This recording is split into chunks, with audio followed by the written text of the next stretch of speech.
Thank you, Mr. Chairman, and thanks to all of our witnesses. Mr. Kling, I know that the CBO has studied a number of times the Earned Income Tax Credit. I think most recently in your November 2012 marginal tax rate report. Does the research indicate that the EITC has helped pull people into the labor market by increasing the value of work? Yes, Congressman, it does. We have a report that was specifically on the refundable tax credits that's even more recent from January, and that is clearly spelled out there.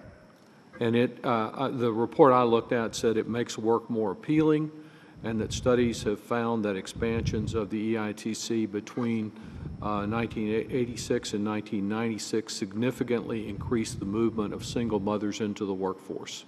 Those are our findings, yes, sir. And by boosting the value of work, has the EITC also reduced poverty rates for Americans in low-wage jobs? That's correct. Thank you. Mr. Rodriguez, what will be the effect on poor families of significantly changing the Earned Income Tax Credit?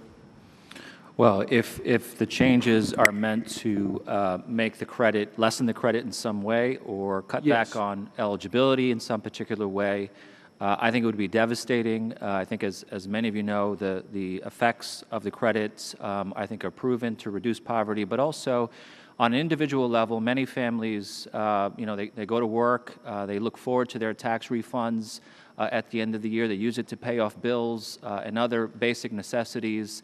The notion that we'll be reducing refunds in some way, I think, could have a very, very devastating impact and certainly set us back with respect to the recovery.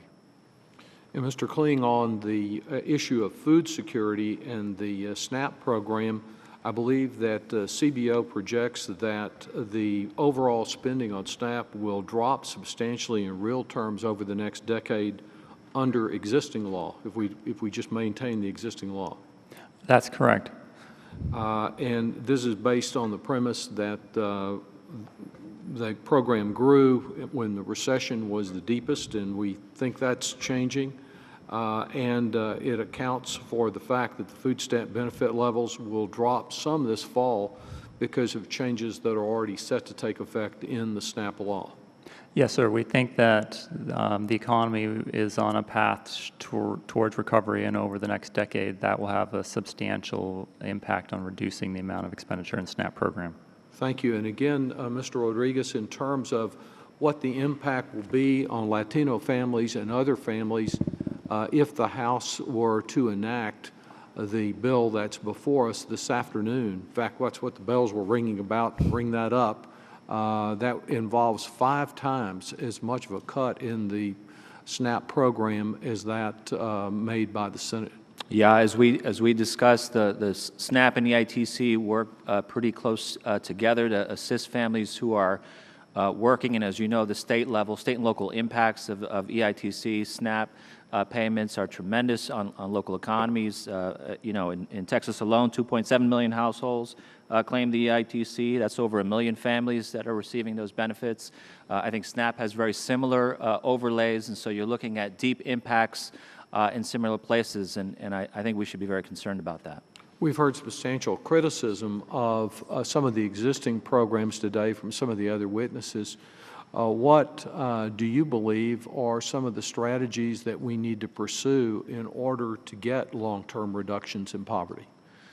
Well, I certainly think, looking at the EITC, if for those who may be concerned about some of the work incentives or discouraging, again, I think the phase-out rates offer some, pointers in that direction. I think further work support investments, transportation subsidies, child care subsidies that help workers either stay in the workforce or expand their hours seems to me to be a good direction to go in addition to some of the job creation and job growth elements that I've mentioned before and are in my testimony.